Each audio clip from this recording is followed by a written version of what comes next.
Yooyaa hashama harka fuune kabajamtootaaf hordoftoota jirraa miidiyaa neetwork kun qophii urjii dukkana keessatiin har'allee walitti deebineetii jirra. Nageenyi keenya waaraa biyya keessaaf biyya alaa iddoo jirtan cufatti isin aadaa qabu jecha sagantaan keenya yeroo adda addaatti isin biraa gahaa ture akkuma itti fufetti jira. Har'allee sagantaa addaa keessummoota addaa tokko affeeradhee istiidiyootti kan argamnu. Sagantaa keenya har'aatiinis dhimmoota garaagaraa dhimmoota seenaa seeneffamaa fi hawaasni dinagdee gaanfa Afrikaa maal fakkaata ture har'a hoo maalirra jira. Seenaa fi seeneffamni biyya keenyaa maal fakkaata keessattuu akka gaanfa Afrikaati. Gaanfa Afrikaa gaafa kaafamu biyyoonni gaanfa Afrikaa hedduun keessattuu aangawoonni gaanfa Afrikaa biyyoota keenya keessayyuu biyya Itoophiyaa akka haadhoo hookittiin biyya haadhoo taatetti kan isaan ilaalanii Oromiyaanoo fuullee akkamii keessatti ilaalamti. Innis maalidhaan hawaasummaa dinagdee siyaasa fi seenaa fi seeneffamaa wal qabate har'a dhimmoota kanarratti bal'inaan kan ilaallu ta'a. Qophicha qopheessuun kan isin waliin turu akkuma barame ani Rabbirraa Leenjisaati. Ogeessa kaameraatiif Tinshaalii Boggaa Laabtaawun waliin jira. Haga xumura qophii keenyatti nu duukaa bu'aa yoo isiniin jedhu keessummoonni keenya har'aa obbo Maammoo Addunyaa barsiisaa seenaatii fi obbo Daraaraa Urgeessaa ogeessa siyaasatii fi duudhaalee hawaasaati. Isaan waliin turtii bal'aa kan goonu ta'a. Haga xumura qophii keenyatti nu faana turaan isiniin jedha. Baga nagaan dhuftan anaa dhufu. Sun baga nagaan nu iddan. Hayyee yeroo keessan irraa fudhattanii istiidiyoo keenyatti waan argamtaniif ulfaadhaa isiniin jecha. Akkuma jalqaba tuquuf yaaletti waa'ee gaanfa Afrikaa gaafa kaasnu waa'ee Itoophiyaati ka'a. Waa'ee Itoophiyaa gaafa kaasnu waa'ee Oromiyaati ka'a. Kunis maalidhaan keessattuu dhimmoota seenaatii fi seeneffamaatiin wal qabate. Mee har'aaf dhimmoota seenaa fi seeneffamaa jalqaba irratti yoo ilaalle gaanfi Afrikaa seenaan ishiin biyyoota addunyaa irratti qabdu maal fakkaata? Sadarkaa akkamitti irra jira? Seenaan ishii kaleessaa akkam ture? Akkamittiin immoo himamaa ture? Kan jedhume gaanfa Afrikaatirraa yookaan daawwatumaan gara biyya keenyatti dhufna. Mee obbo Maammoo gara keessanirraan eegala. Isin barsiisaa seenaatis seenaa fi seeneffamni gaanfa Afrikaa kun maal fakkaata jettanii yaaddan? Ta'u galatoomii gaanfi Afrikaa argamni isaa naannoo galaana diimaatti argama. Biyyoonni gaanfa Afrikaa jedhaman kaaba Itoophiyaatti biyyi argamtu Eritiriyaa, Jibuutii, Itoophiyaa fi Somaaliidha.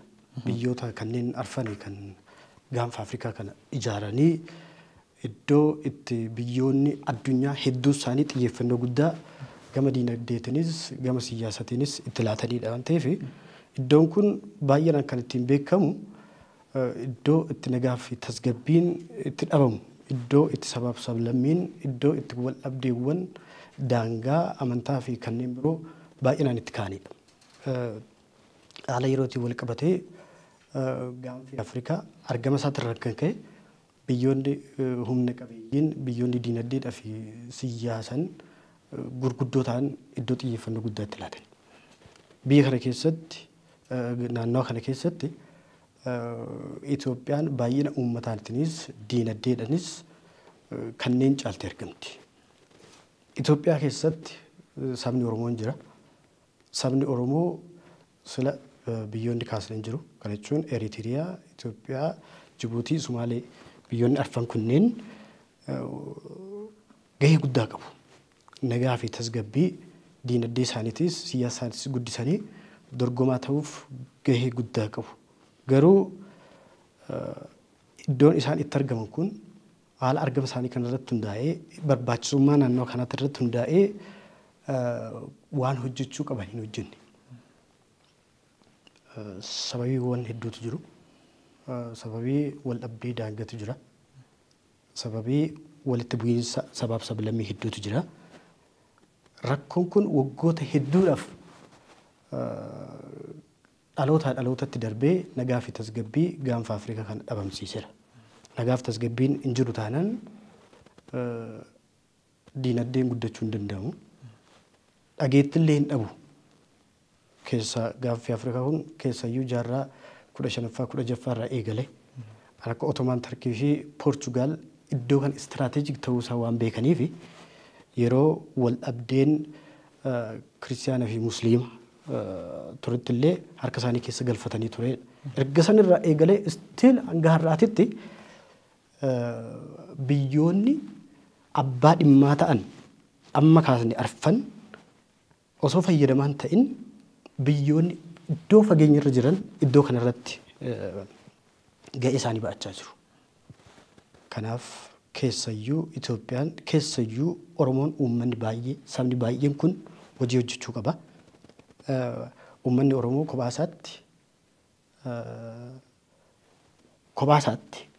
Eritiriyaa, Jibuutii fi Sumaalii ni caala lakkoofsa uummataatiin. Garuu sababii Itoophiyaa keessatti rakkoo irra deddeebi'ee waa'ee dhimma nageenyatiin rakkoo seenessaa rakkoo seenatiin kan ka'e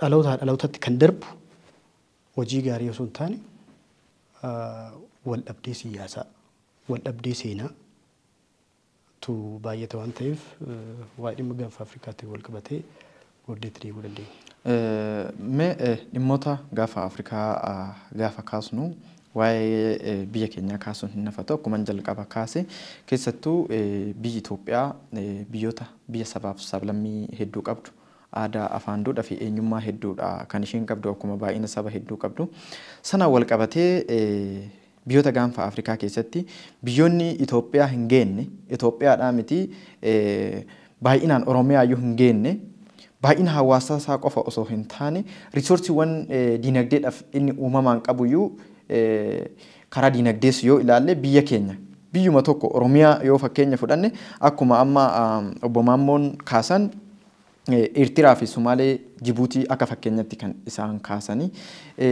biyyi Itoophiyaa biyyoota Afrikaa keessaa yookiin gaanfa Afrikaa keessaa diinagdeen ishii laaffataatii kan inni dhufe.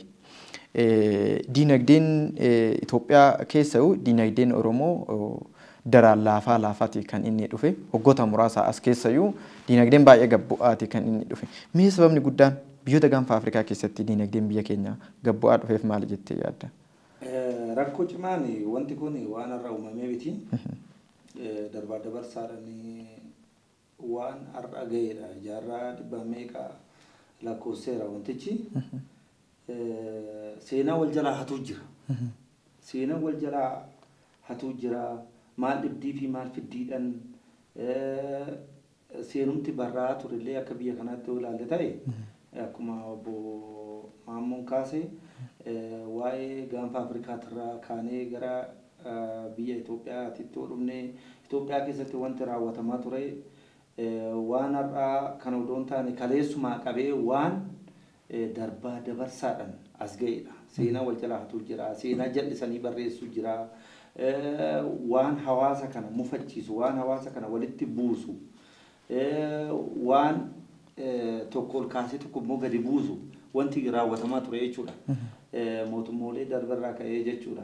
Fakkeenyaaf amma waa'ee Finfinnee yoo fudhanne Finfinnee yeroo mootii Minilik taate kaasee waan turetu jira. Inni sun har'a irra dhaabbannee haasofnu malee kaleessa seenaa wal jalaa hatanii haga fardallee wal jalaa hatu farda Oromoo dolcha mootii Bulallee fakkeenyaaf Oromoo yaa farda gaafa duudhaa farda gaafa du'uu barbaacha du'uu awwaalcha qabu badu barbaacha qabu odolcha mootii Bulallee Oromtichi sarraa bu'ee eenyutu sarra bu'ee waan jedhu jira. Fakkeenyaaf haga seenaa wal jalaa hatu jira. Seenaan barraa kunillee seenaa saba tokko ol kaasee tokko immoo gadi buusutu barraa ture. Waa'ee diinagdeetti soo fudhanne diinagdeen biyya kanaa namoota muraasa harka jira. Namoota 40 guunne jechuudha. Baay'inumti akka lakkoofsan oo lakkoofne diinagdeen biyya kanaa economic distribution hin jiru. Waan namoota muraasa harka jirudha diinagdeen biyya kanaa jechuudha. Kunumtuu dhiibbaa guddaadha. Dhiibbaan namoonni waan kana fudhatan humna barate moo humna qabeenya ofiillee ittiin to'achuu danda'u qabaayi nama barate nama beekumsa qabu yoo jenne baay'ee ishee miidhagu. Akka biyya kanaatti jechuudha. Hayyoonni, doktoroonni, beektonni namoonni sirriitti beekumsa qaban baratanii too jijjiirama biyya kanaa diinagdee biyya kanaa fooyyessuu danda'an hojii dhabdummaadhaaf hojii uumuu danda'an humna baratellee gara ofiitti fidee too hojjisiisuu danda'an harkan jiru diinagdeen biyya kanaa jechuudha. Kanaaf waa'een diinagdeetis yookaan durumaa qabee saamicha ture. Saamichi haga saamicha lafaa saamicha seenaa wal saamu jira, seenaa wal jala hatu jira, seenaa jal'isanii barreessu jira, seenaa dabsuutu jira,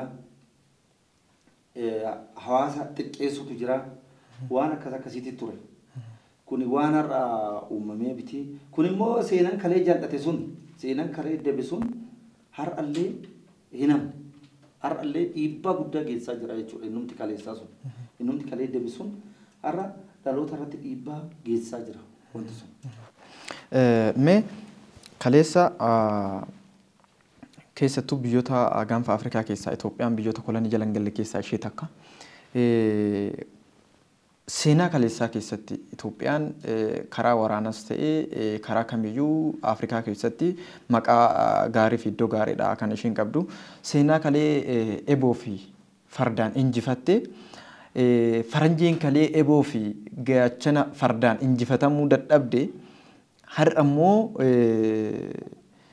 Itoophiyaa seenaa kaleessa fardaan injifatte sana warri adii immoo barruu yookiin kitaaban injifatani.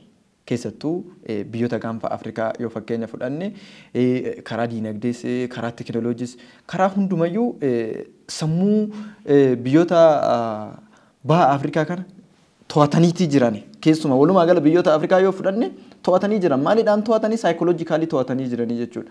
Keessattuu amma karaa ikonoomikaalii yoo ilaalle, karaa seeneffamaa yoo ilaalle hedduun hayyuu biyya kanaa, beektota biyya kanaa dippendingiin isaanii maal irratti? Warra adii irratti jechuudha. Yeroo hunda mootoo kan isaan godhatan warra adiidha jechuudha. Kanaaf injifannoo kaleessa fardaaf eboodhaan dhufe sana har'a maaliidhaan kitaaban injifattee jechuudha warri adii. Kun maaliidhaan wal qabata? Dhimmoota seenaatiin seeneffamaatiin wal qabata. Kuni seenaa kaleessaa sana maqsuuyi. Injifannoo kaleessaa sana maqsuuyi. Biyyoota addunyaa irratti gaafa Afrikaa laallu, Afrikaa keessaa immoo biyya Itoophiyaa gaafa laallu. Gaafichaan maaf natti fakkaata. Laal waa'ee dhimma Adwaatiin wal qabatee, waa'ee dhimma sirna kooloniyaalizimiitiin wal qabatee yeroo kaasnu waggoota hedduu lakkoofsa duubatti deebi'e. Kana jechuun hojii abbootiin keenya akaakileewwan keenya hojjetan naareet gochaa jirraadha. Dhaloonni ammaa kun maal hojjetaa jira? Dhiibbaa biyyoota alaatiinis rakkoo biyya keessatiinis waa'ee dhimma seenaatiinis wal qabatee hawaasichi uummanni gaanfa Afrikaa jiru kun kan kana dura hojjetamaa ture diigaa jira. Tokkummaa ofii dhabaa jira. Yeroo ofii isaatii asitti biizii ta'u kanatti hojii hojjechuu qabu osoo hin hojjetin seenaa qofa seenessuu ta'a. Adwaa irraa kan barannu tokkummaa baranna. Adwaan kan nu barsiisu bakka rakkoon jirutti, bakka dadhabbiin jirutti look asuma magaalaa Finfinnee irra fudhannee Adwaa deemuuf konkolaataan xiyyaarri hin turre yeroo san keessa miilan deemamaa ture. Hooggantoota fi kanneen kana fakkaatantu farda fayyadamaa turan. Har'a dhaloonni har'a jiru kun hojii hojjetaa jira. Rakkoowwanis itti baay'atee jira. Adwaan chaalenjii keessa dadhabbii bu'aa bahii keessa darbanii akkamitti tokkummaa uumuu akka danda'an nu barsiisa. Gaanfi Afrikaa chaalenjiiwwan hedduu qaba. Gaanfa Afrikaa yeroo kaasnu waa'een dhimma Itoophiyaa biraa nafu. Gaanfi Afrikaa yeroo ka'u waa'een dhimma Oromiyaa biraa nafu. Sabaaf sablammiiwwan uummattoonni biyyoonni biyya kana gaanfa Afrikaa kana keessa jiran biraa nafan waan ta'eef. Kanaaf gaanfi Afrikaa Itoophiyaan tasgabbii argachuuf hojii maneewwan hedduutu jiru. As Itoophiyaa keessatti iddoo itti wal dhabdeen hin jiru jechuun dandeessa. Kibba Itoophiyaa yeroo fudhattu hundumtiyyuu saba sabaan eenyummaa isaa kabachiisuuf jecha rakkoowwan sirnoota darban keessa taasifaman har'a taayim boombiin siyaasa keessatti taayim boombii jechuun wanti yeroo darbe irra deddeebi'ee ka'a. Irra deddeebi'ee ka'a. Hin dhumu. Yoo dhaloonni yoo uummanni amma jiru kun walii galee seenarraa barate gara fuulduraatitti rakkoo yeroo darbe akka irra hin deebineef yoo irraan baratin dhaloonni dhufus wal dhabdee jibbiinsa lallaba. Tokkummaan yeroo Adwaa mul'ate yeroo san keessatti kan aarees, kan miidhames, kan fayyadames hundumtiyyuu tokko ta'eet diina walirraa qolataa ture. sila osoo adwaa irratti tokkummaadhaan hin baane ta'e osoo ofii isaaniitti wal dhiibaniiru ta'e har'a maqaan keetiin kirabbirraan ta'u ture. Maqaa Ixaalii wayitii waamamtu ture. Baaraaterii fa'aa oorsaadhaan biraatiin yaamamne ture har'a. Eenyummaan har'a ittiin yaamamnu kun hin turu. Deebinee ofii keenya qooda wal dhabnu seenarraa barannee rakkoon daangaa mul'atu rakkoon eenyummaa mul'atu seenarraa barannee gaanfa Afrikaa kana uummata Oromoo kana waggaa hedduudhaaf miidhame kana yaa ijaaramu dargaggoonni gahee argachuu qabu. Namni baay'ee xiqqaa guddaan hin jiru. In lakkaawwamu waan ta'eef yeroo lakkoofnu uummata miiliyoona meeqa jenna yeroo lakkooftutti abaluu qabaataa abaluu dhabaa abaluu beekaa yookiin xiqqaa guddaa ittee miti. Hundiyyuu gatii isaa qaba waan ta'eef Oromoon seenaa saba biraa ittiin miidhuuf barreesse qabadee nageenye sammammaatti hin beekus. Dhugaadha sabni biraa yookiin garee wayii Oromoo miidhuuf wanti hin barreessin hin jiru. Asoosamni hin barreessamne hin jiru. Seenatu akka asoosamaatti barreeffamaa ture bara. Kana jechuun seenaa fi asoosamni gargari. Kanaaf Oromoon gahee argachuu qabu yaa argatuuti. Oromoon gaaffiin inni gaafatu hedduudha. Hundi isaa al tokkotti deebi'aa miti. Dhalootaa dhalootatti gaaffii deebi'u. Maaliif waggaa hedduudhaaf kan walitti daddabalamee dhalootaa dhaloota istiraakcharaa vaalensi jedhamu jira. Kan jechuun fakkeenyaaf sirnoota bara Hayilasillaasee keessa, bara Dargii keessa, bara sirna bulchiinsa, bara Minilik fa'aa keessa duubatti yeroo deebinetti dhiibbamaa ture bara sabichi. Oromoo qofa miti. Itoophiyaa keessatti saboonni hedduun isaa miidhamaadha. Yeroo san keessatti istiraakcharaa vaalensiin ture sun kan jechuun saba wayii yookiin garee wayii fayyaddeeti fedhii kee galmaan geessa jechuudha gara biraatiin. Kanatu ture biyya kana keessatti. Inni ture sun seenaadhaan kaa'ameera. Inni kun ana yeroo san keessatti akkasitti miidhamaa ture waan ta'eef gaheen keenya laattamuu qabaa.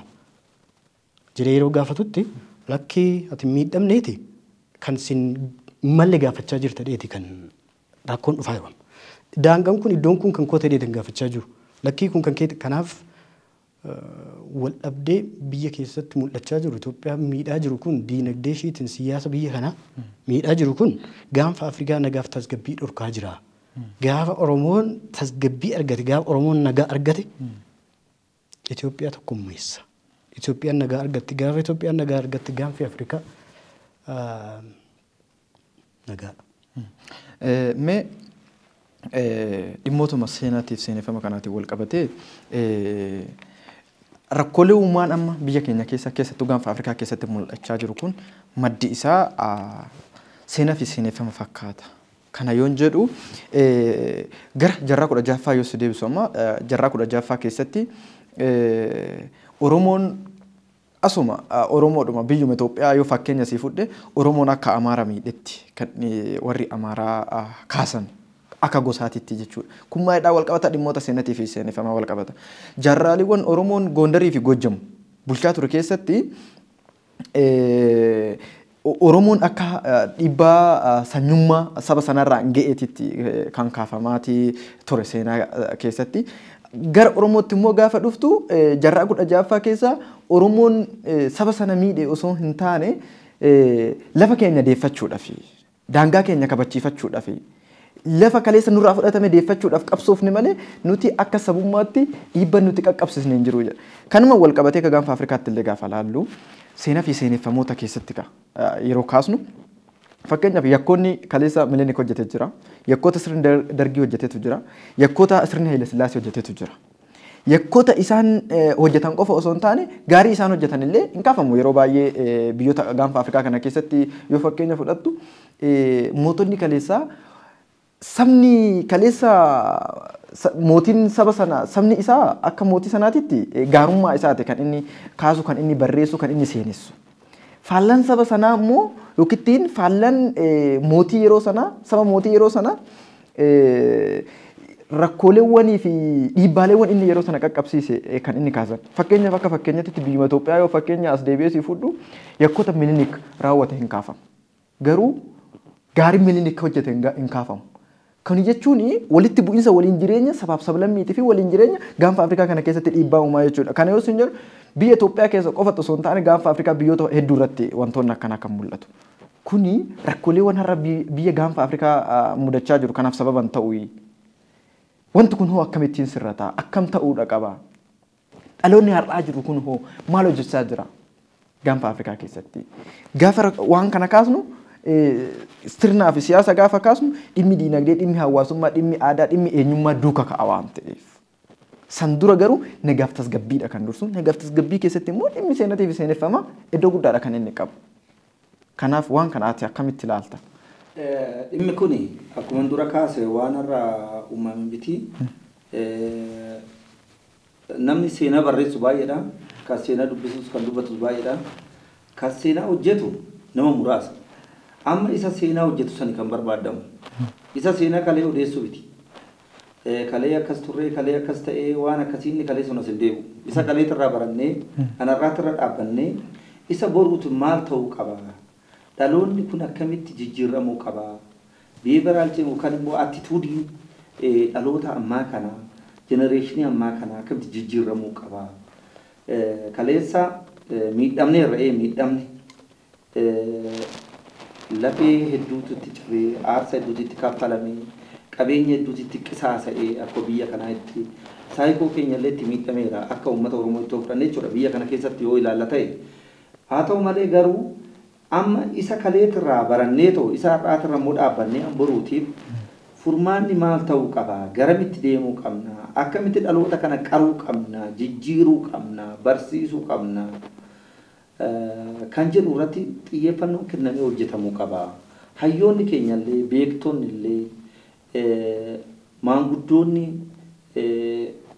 akka sirna qabna akka sirna gadaatitti Oromoon gadaa qaba. Gadaan Oromoo sun waan salphaa miti. Addunyaan illee irraa sirna gadaa san fudhattee ittiin Ameerikaa faana illee itti fayyadamaa jirti. Sirna kana nuti osoo gabbifannee cimsannee itti fayyadamne waan salphaan achi keessatti jijjiirama guddaan hin argamu. Jijjiirama guddaadha kan dhufu achi keessatti jechuudha waan salphaa miti. Kanaaf sirna kana mala baasuun mala walii baasuun waan salphaa miti. Gadaa mala baasee san keessatti yeroo rakkoo san keessatti gadaa meelbaa hidhee mala baasee muudan hidhee biifol hidhee michil hidhee kiiloo hidhee gadaa shanan san akkamitti akka tumatee ta'u gadaa sunillee aangoo mataa ofii qabanii isaan sun gahee mataa ofii qabanii waan akka isa irratti wanta salphaa miti kun addunyaan illee irraa fudhattee waan san barreeffamaan yeroo sanatti yaadamnu malee jechuudha. Amma mootummoolee darban dhiibbaa akkanaa nurraan ga'anii dhugaadha dhiibban gaameera isa kaneetirraa garuu baranneetu nuti anarraa kanaan maal gochuu qabnaadha. Deebi'ee fakkeenyaaf amma gaafiin ka'u akkuma addunyaatittuu gaafilee sadii jira. Tokko gaafii waa'ee dhimma poverty, unemployment, inequality. Wantoonni sadeen kun akkuma addunyaatittuu hin jira gaafiin kun hin ka'a. Garuu akka biyya kanaatti immoo keessattuu hojii dhabdummaan baay'ee babal'achaa jira. Justice yookaan immoo inequality'n kun illee sirriitti baay'ee rakkoodha ta'eera. Kanaaf immoo ka'umsa irraa badee ka'umsa kana immoo sirreessuun dirqama qaba. Kuni adeemsa gradually waan adeemsa keessa jijjiiramudha. Guyyuma tokkotti nan sirreessa soo jettee xiqqoo ulfaachuu danda'a wanti kuni. Poverty uummanni keenya amma akkuma kaamee rakkoo baay'eetu jira keessattuu Oromiyaa keessatti naannoo Gujii rakkoo hamaan Wallagga keessallee asuma godina Salaalee keessallee rakkoo hamaatu jira. Uummanni keenya akka barbaadee daldalachuun rakkoolee hedduutu jira. Inni hojjetullee akka barbaadetti bilisa ta'ee hojjetaa hin jiru wantoota baay'ee jira. Kun immoo maalirraa ka'eeti tokko gaafilee nama kaasee unemploymentii kunillee rakkoo uumeera. Hiyyummaan illee rakkoo uumeera. Hiyyummaan dhimmumti justice jedhamu kunillee sirriitti xiyyeeffannootti kennamee ilaalamuu qaba. Yaada jedhuun qaba. Mee gara Maamootiin deebi'a.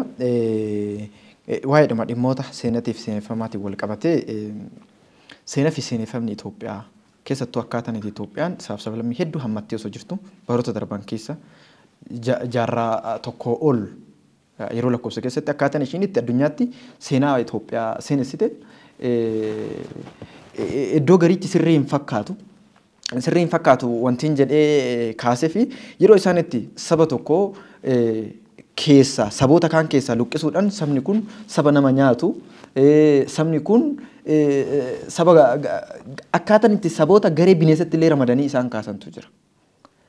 Seeneffamni kun biyya Itoophiyaa keessatti gaafa addunyaatti akkas jedhee seeneffamuu fi barruulee hedduu keessatti illee barraa'eeti kan inni jiru seeneffamaa fi seenaa Itoophiyaa keessatti.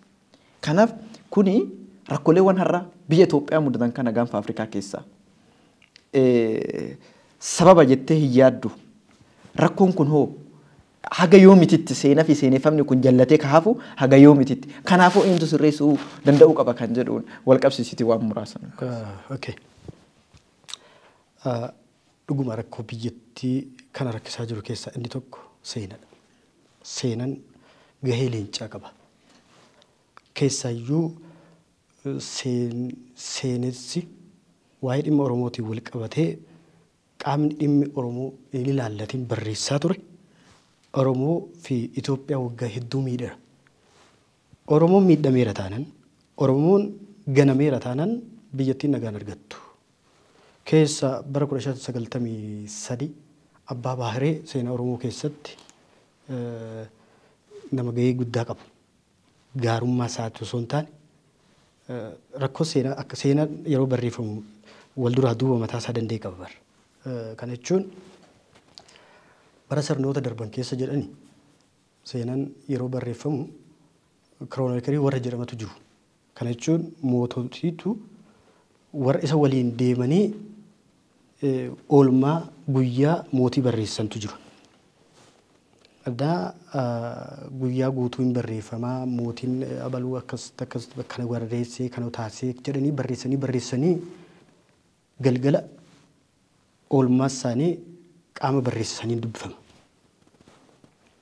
Nugustiin taa'aa kaaleevelii mataa isaa eeggate ta'e taa'aa. Wanti taa'ame sun oolmaan guyyaa sun akkaataa ittiin ta'e san yookaan seenaan ittiin barreeffamu eeggatee osoo hin taane ta'in achi keessatti taa'ame sun lakkii kun keessaa ba'u kun itti agalu ofii isaaniitti idiit godhu ofii isaaniitti sirreessu maqaa nugusaa akka hin balleessinetti. Kana jechuun seenaan immoo idiit hin godhamu. Seenaan akkasitti haa ta'uttee sirreessitu warra. Rakkoon biyya kana miidhaa jiru warra seenaa idiit godhanii barreessaa turan. Idiit gochuun qaama seenaa barreessu santu akka isaaf mijatutti barreessa malee dhugaa seenaa sanii lafan kaa'u. Inni har'atti yeroo taayin boombii ta'e yeroo isaa eeggate biyya rakkisaa jira. Uummata rakkisaa jira. Namni eenyummaa isaa dhabe waan ta'eef qe'ee isaatitti ati kakkeetti mitadhamee qe'ee isaatirra buqqifamee waggoottan hedduudhaaf eenyummaa isaa dhabaa ture. Waa'een dhimma Finfinnee yoo kaasne har'a qaamni waa'ee dhimma magaalaa Finfinneetiin wal qabatee seenaa hin taane seenaa haaraa waan seenaa osoo hin taane seeneffama istoorii wayii barreessanii fidanii Oromoon asii dhiibbummaan qabu waa baay'ee qaba Oromoodhaaf magaalaan Finfinnee daangaawwan Oromoo seenaadhaan wal qabatee kaasu iddoo isaanii iddoo itti Oromoon itti mana ijaarratee jiraatu qofa miti. Iddoo itti eenyummaa isaa itti kabachiifatu itti eegsifatu. Kanaaf rakkoowwan biyyattii kanatti kaa'ame hedduu isaaniitiif ka'umsi rakkoo seenaati. Seenaawwan biyya kana keessatti barreeffaman barreessitoonni seenaa hedduu isaanii keessayyuu sila namni kaasirraa eegale wanti biyya kana keessatti taa'ame hundi isaanii akka sabaaf sablammii biyya kana keessa jiran hamma tuttu miti kan barreeffame. Sabaaf sablammiiwwan hedduu seenaa isaanii kan barreessaa ture kun nama seenaa san beeku miti hin barre. Nama dhimmi seenaa ilaallatu miti. Karaa deematu barreessaa ture.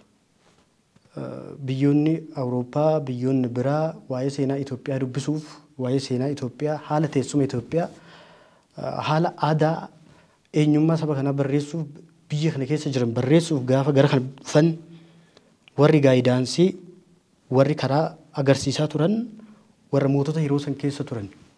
Kana jechuun fedhii mootota sanii eeggameetidha karaa biraatiin seenaan kan barreeffamaa ture.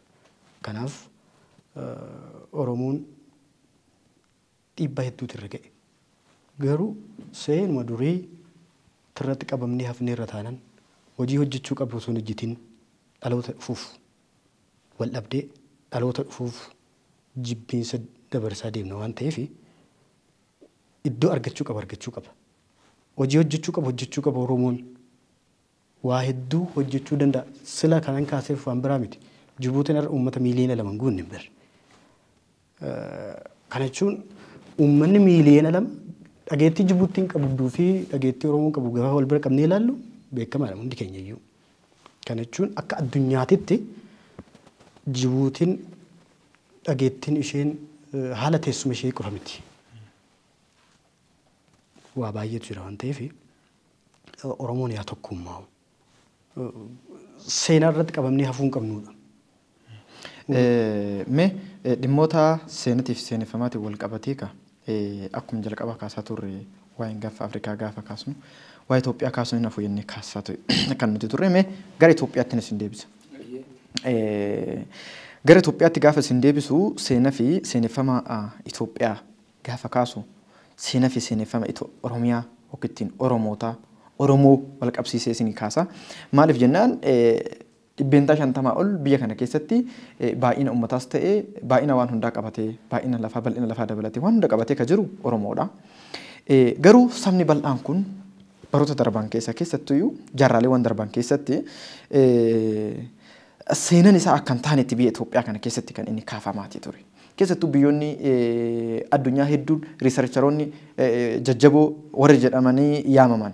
Addunyaa irraa gaafa isaan gara Itoophiyaa qorannoo seenaa, qorannoo aadaa, eenyummaa, afaan gara Itoophiyaa imalan wantoonni yeroo sana itti himamaa ture. Iddoon isaan qorachiisaa turan akkuma sila obbo Maamoon kaasuuf yaale sirnoonni yeroo sana namoota sana dooqachiisanii fi qorannoo sana akka isaan qoratan godhan haala mijeessanii fi murna garee tokko yookiin murna siyaasa tokko, murna saba tokko, murna amantaa tokkooti kan isaan turan.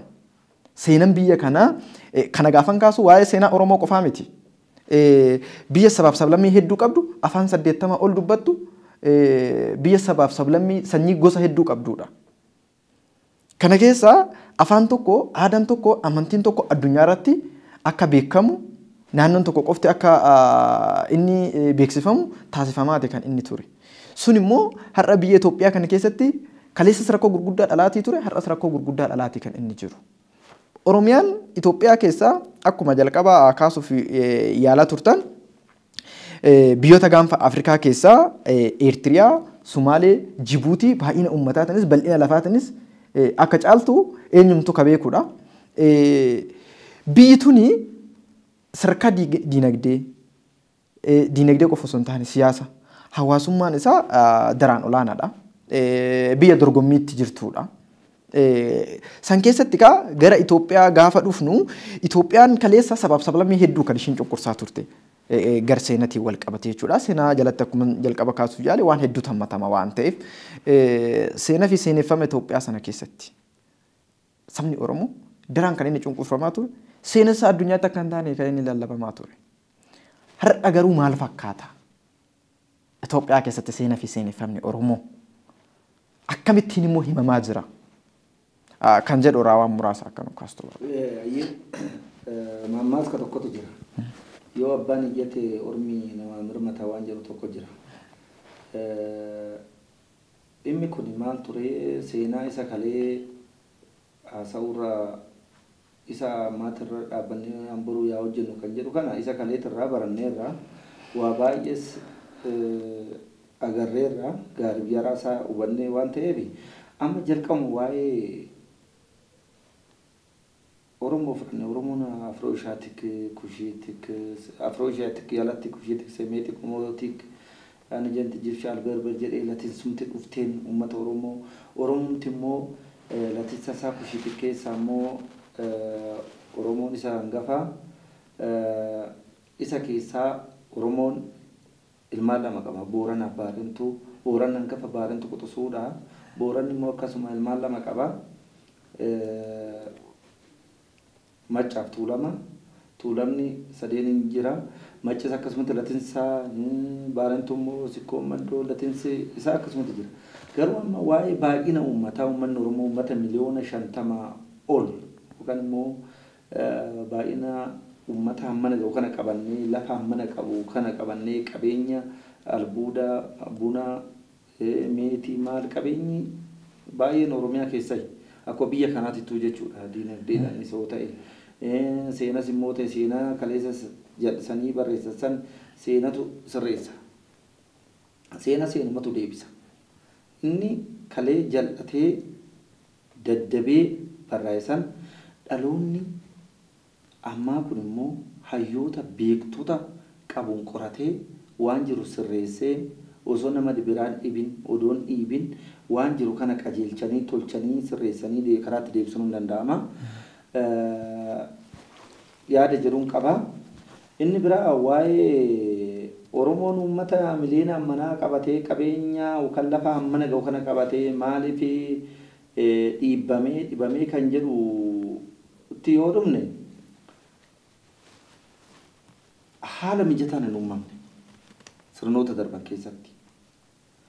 Sirnoonni darban hunduu darbaa dabarsaadhaan Takla Giyoorgis irraa qabee Yohaannis Teediroos Zabdituu Xaayituu Minilik Haile Sillaasee Dargii irraa qabee haga ammaatitti haga sirnoota annoo ture keessatti waan turetu jira haala mijataan hin uumamneef uummata Oromootiif jechuudha.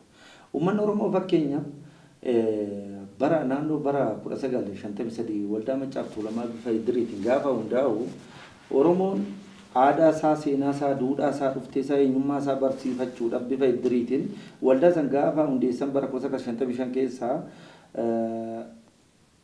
namoonni yeroo san turan akka Koloneel Alamuu Qixxeessaan akka Alamaaram Gammadaa fa'aan akka Maammoo Mazammar fa'aa walitti dhufanii ka waldaa san hundeessanii aadaa ofii seenaa ofii duudhaa ofii barsiisuudhaaf uummata dammaqsuudhaaf uummata kakaasuudhaaf gaafa jedhan waldaa san illee irratti cufanii akka Oromoon of hin barre akka Oromoon illee jaarraa meeqa dubbatti akka deebi'u karoorfatanii turan akka hin baranne akka of hin barre akka of hin beekne waan godhamee ture.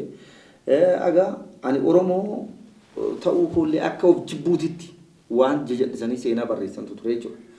Inni kalee akkas ture Oromoo maaliif hin daziinu yookaan immoo Oromoo jechuun kana Oromoo illee jedhanii maqaa biraa moggaasanii wantoota ittiin Oromoo ittiin cabsuudhaaf yaalan baay'eetu ture. Haa ta'u malee isa kalee ture sanarraa baratanii dhaloonnarraa waa sirreessuu danda'a. Har'a galaana ta'e irra gargar bara. Barumsaanis fagaateera Oromoon jechuudha yeroo ammaa kanatti. Kanaafuu yeroo baratee obbaree obbeekee dammaqe kanatti immoo tokko ta'ee seenaa isaa sirreeffatee hankalee sanarraa baratee wal dhiibuu dhiisee tokko ta'ee waliin socho'uu qaba. Hankalee irra dhaabbatee irraa barateetu jechuudha. Mee achirratti gara waa'ee dhimmoota Maccaaf Tuulamaatii fi dhimmoota sanii wal fakkaatan gara booda kan itti dhufnu ta'a. Mee gara Obbo Maammoon deebi'a. Seenaa fi seeneffama Itoophiyaa keessatti haalli amma jiru keessattuu haalli qabatamaan amma jiru hayyoonni jenereeshiniin ammaa kun jiru gaabbii seenaa fi seeneffamaa uumamaa hin deemu jettanii yaaddu keessattuu seenaa kaleessa ture. Sirreessuudhaan wal qabatee maaltu hojjetamaa jira.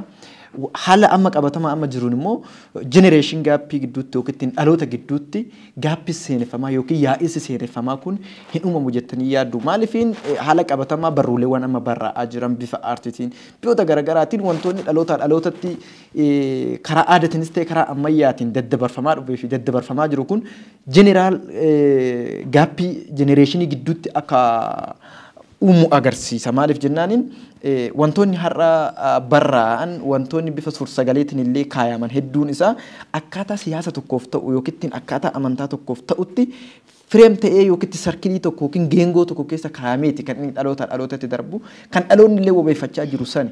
Kun immoo seenaa dhugaa kaleessaa sana hin uwwisu yookiin immoo yaa'insa seenaa kaleessaa san gidduutti rakkoo hin uumu. Kan jedhu wal qabsiisee mee akka barsiisaa seenaa tokkootitti maal galatoomii rabbirra laal Oromiyaan fi uummanni Oromoo mana barumsaa galuun qofa miti kan beeku. Har'a nama mana barumsaa osoo hin galiin barnoota hin qabne yeroo gaafatte seenaa Oromoo takka lamaan sitti hima. Kana jechuun silaa osoo akka dadhabbii waggoottan hedduu jaarrawwan hedduuf Oromoo irratti raawwatame ti har'a Oromoon tokkichi hin jiru. namni afaan Oromoo haasa'u hin jiru hin argitu. Kanaaf jijjiiramni jira. Kana jechuun bu'aa bayii hedduun bu'amee ba'ameera. Barreeffamoonni hedduun seeneffamoonni sirboonni waan adda addaa hedduun taasifameera balleessuuf. Baay'ee bara sirna Haile Sillaasee keessa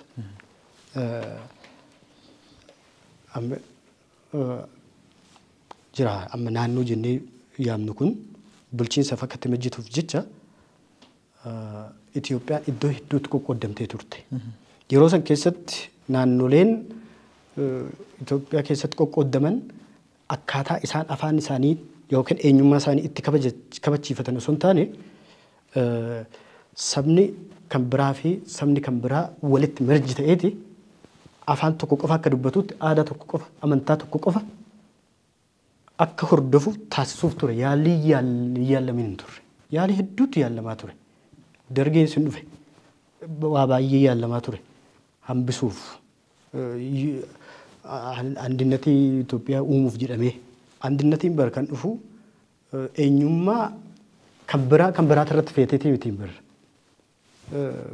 fedhii fi eenyummaa uummata sanii saba sanii eegdeet fi kanaaf bu'aa ba'ii inni nama kaasee bara Haile Sillaasee fi as waggaa 100 guunneetiin bar ishee dhiyoo garuu jaarraa 15ffaa 16ffaa as gaaffii sila kaasaa turte hedduutu jiru.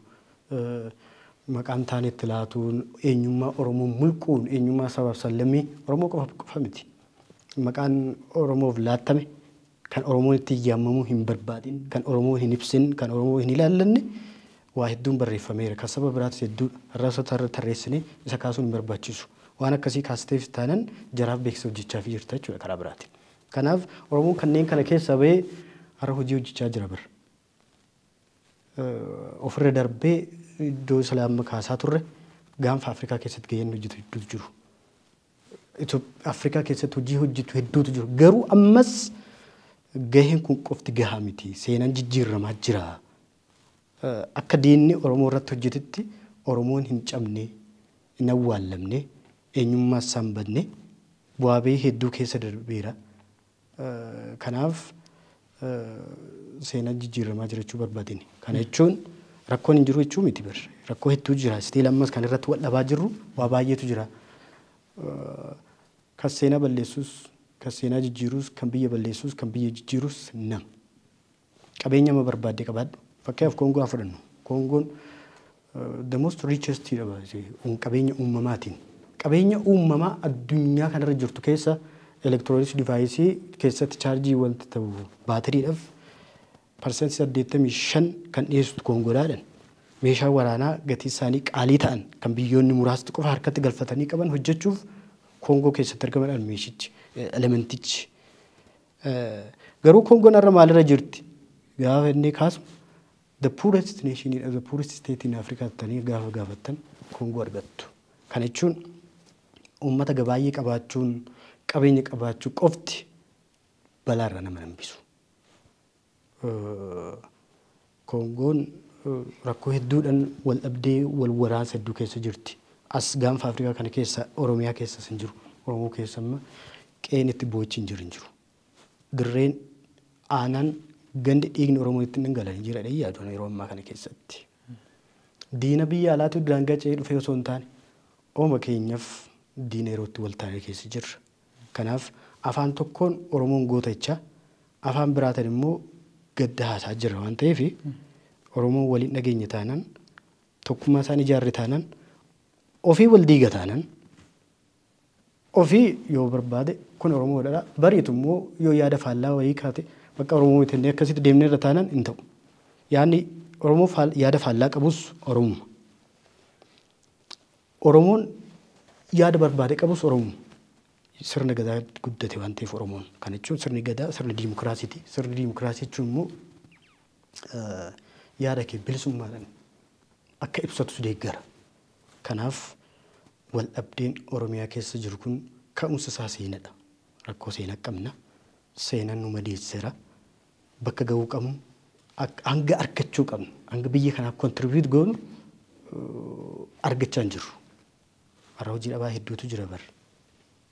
Gadda hedduutu Oromiyaa keessa jira. Mee karaa qe'ee Oromootti itti deebina. Otoo waa'ee qe'ee Oromooti irra hin gahin dura akkuma sila waa'ee gaanfa Afrikaa kaasaa turre keessatti gaanfa Afrikaa gaafa kaafamu gaheen keessattuu waa'ee sirnoota koloniitiin wal qabsiisnee yeroo kaasnu gahee leencaa kan taphate Itoophiyaadha. Itoophiyaa jala immoo injifannoo Itoophiyaan gaanfa Afrikaa addunyaa irratti gonfatte keessattuu bara Xaaliyaanii keessatti waraana Adwaatiin wal qabsiisnee yoo kaasnu gahee leencaa kan taphatee fi injifannoo kana kan gonfachiise Oromoodha yoo jenne seenaa jallisuu yookiin of dhaadhessuu sabummaa hin fakkaatu. Maaliif jennaan nu osoo hin taane seenatu jedha. Seenaa isaanii kaleessatti dubbataa jechuudha. San keessaa fakkeenya yoo fudhanne jeneraalonni Adwaa irratti injifannoo gonfachiisan hoggansa jeneraalota hoggansoota adda addaa dabalatee jeneraalonni yeroo san turan 11 Oromoodha. Kun immoo seenaa anaaf isin har'a seenaa keenya bareechuudhaaf waan sirna harkaa qabnuuf waan biyya hoogganaa jirruuf seenaa keenya bareechuuf kaasnu osoo hin taane seenaa kaleessa otoo seenaan keenya jallachaa jiru eenyummaan keenya dhokfamuuf haguugamuuf tattaafatamaa jiru barraa'ee waan xiqqoo coomni ishee as geessedha. Haa ta'u har'a dhufnee sadarkaa kanarra geenye jirra. Sadarkaa itti akka har'a Oromoon Itoophiyaa keessatti gahee inni qabu kaleessa gahee leencaa taphachaa ture. Har'a Oromoon gahee isaaf malu yookiin waan isaaf malu waan kaleessa qabsaafii ture. Oromoon kaleessa waan ofii bira darbee waan Itoophiyaa bira darbee waan Afrikaa bocaa ture. Hayyuun Oromoo beekan Oromoo waan ofii bira darbee waan biyya ofii bira darbee waa'ee Afrikaa bocaa akka ture nu osoo hin taane seenatu kaasaa jechuudha. Biyya kana keessatti immoo Oromoon seenaa isaa himatee yeroo itti himachuu qabutti jarraa hedduudhaaf seenaa isaa yeroo itti jallatee barraa'aa ture keessatti yeroo itti jallatee himamaa ture keessatti yeroo itti haguugamaa ture keessatti yeroo awwaalamuudhaaf tattaaffiin godhamaa ture keessatti Oromoon tattaaffii gochaa ture san keessa taa'e. Har'a immoo yeroo itti silaa seenaa isaa kaleessa dabesan himachuu danda'utti sirreeffachuu danda'utti Oromoo waan callise fakkaata.